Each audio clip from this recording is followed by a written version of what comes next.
Pochváľujem bude Ježiš Kristus. Na veky amen. Tak chcel by som vám svedčiť o živote mojom bez Krista, keď som žil, že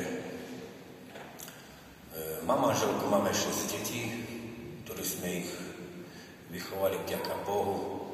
A môj život bol taký, že keď som nepoznal Boha, tak sa zakladal na alkohole, gamblerstve, krádeže a tak ďalej. A všelijaké veci, čo sa týkajú. Lebo v mojom živote nebol Boh, ktorý ma mohol nasmerovať správnemu a dobrému. A takto nemali sme dobrý život, ani sme s manželkou neboli súbašení.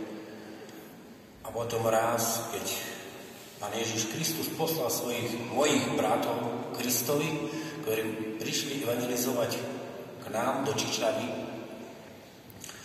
A bol som tam pozvaný ako host a keď oni začali hovoriť o Kristovi a že čo robí v ich živote, tak som povedal, že Pane Ježišu Kristi, ja chcem tiež taký život, chcem tiež to dobro. Ja nechcem žiť v tom hriechu, čo som žil a čo som páchal.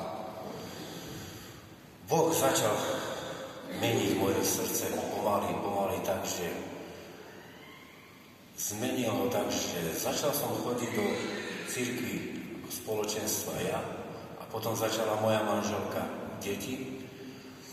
A už je to 12 alebo 13 rokov, čo naozaj spolu s rodinou slúžime Kristovi.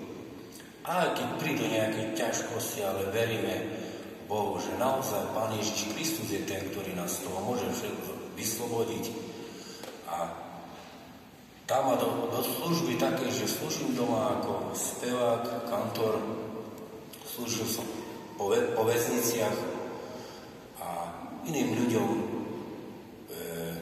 Som Róm a slúžil som Rómom, ktorí sú v sociálnych zlých podmienkach, ktorý naozaj slúžim ako dobrovoľník roka, ktorý som bol aj odnobtený, srdce na dlani. Pomáham aj tým ľuďom cez charitu, šatstva a tak ďalej. Takže ďakujem Bohu za to, že naozaj On mohol sa dotknúť mňa a mojej rodiny a môžeme slúžiť Bohu.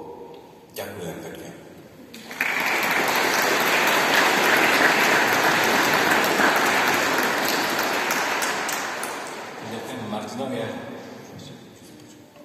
Ja keď som slávil prvú Eucharistiu, tak som mal také na srdci, Boh sa ma tak dotkol v jednej veci a to vám vlastne aj teraz Martin sám povie, tak ako to urobil aj na omši vzadu.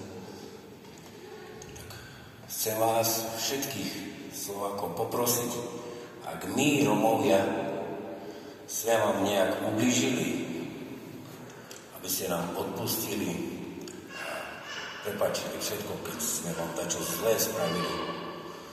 Ospravedlňujem sa za všetkých nás, Romov. Ďakujem.